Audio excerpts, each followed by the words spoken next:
What's up, everybody? It's Tiffany Stone once again here, day 2 of SEMA, and I am here with Kayla Rundle. Now, I'm always excited to meet some new people. We've been chatting throughout the last few weeks about AMSOIL and what's going on, but when you finally get to meet somebody in person, it's awesome. And both of us live in Arizona, so I am assuming we're going to be chatting a lot more. But Kayla, thank you so much for joining us. We're standing right in front of Brad's Bronco DR. This thing is massive. It's such a cool build. So awesome. It's so awesome. And you being a builder as well, you experience different things, and now the partnership with AMSOIL for the last few years, that's so cool.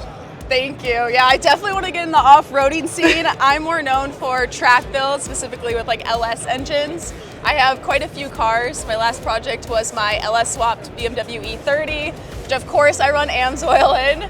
I put in the Dominator racing oil in that in my Camaro since they're track cars. And I do have to switch out the oil more often, but it has like the additives and all the things that keep my engine running longer and stronger for a longer amount of time on the track. Yeah, no, and what I think is so awesome is like we talk about that. So I'm primarily off-road, the Jeep stuff, dirt bikes, and everything that encompasses this stuff. So how about I propose something? Awesome. I'll teach you how to rock crawl if you could teach me how to do some track days. Yes, and we will do that. please. Like I said, we both live in Arizona, so that's really cool. And speaking of that, you know, AMSOIL and all the lubricants and the products that they have, tons of testing. Superior gets frigid cold. Where we live in Arizona, it seemed like it was 100+ degrees for 9 years this summer. Seriously, it's always hot, even when in the winter. Right, so tell me about how the AMSOIL products really keep all of your vehicles going.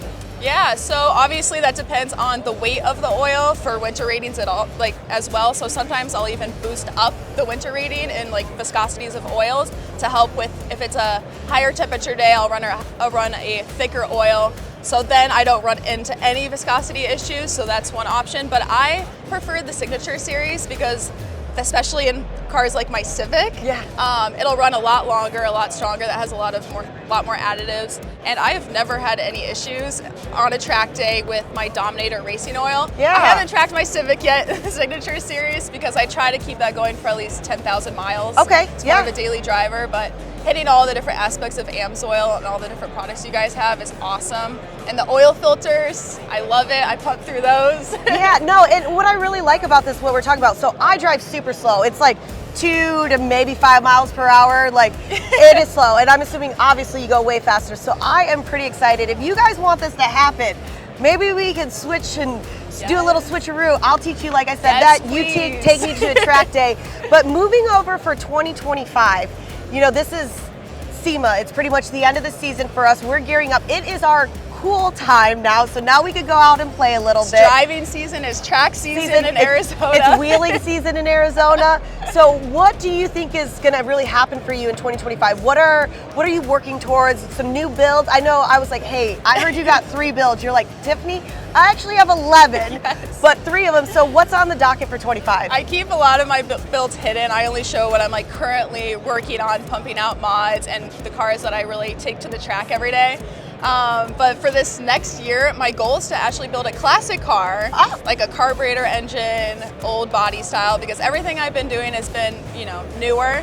So what is it, the Z-Rod engine oil? Yeah. So I want to kind of play into that. Okay. And then see how it does. So that's my goal. Definitely a resto mod classic build. I'm a huge, so being from Michigan, we have a lot of older resto mods, and then that's kind of like what I like seeing, and we're starting to see that a little bit more. Obviously, tons of people went through their resto mod phase, but now it seems like a lot of the newer vehicles, not necessarily resto mod, but their design cues are a resto mod. They're bringing back the classic 70s, the 80s, and I really, really like that. So bring back that old body style with all the new technology. Right?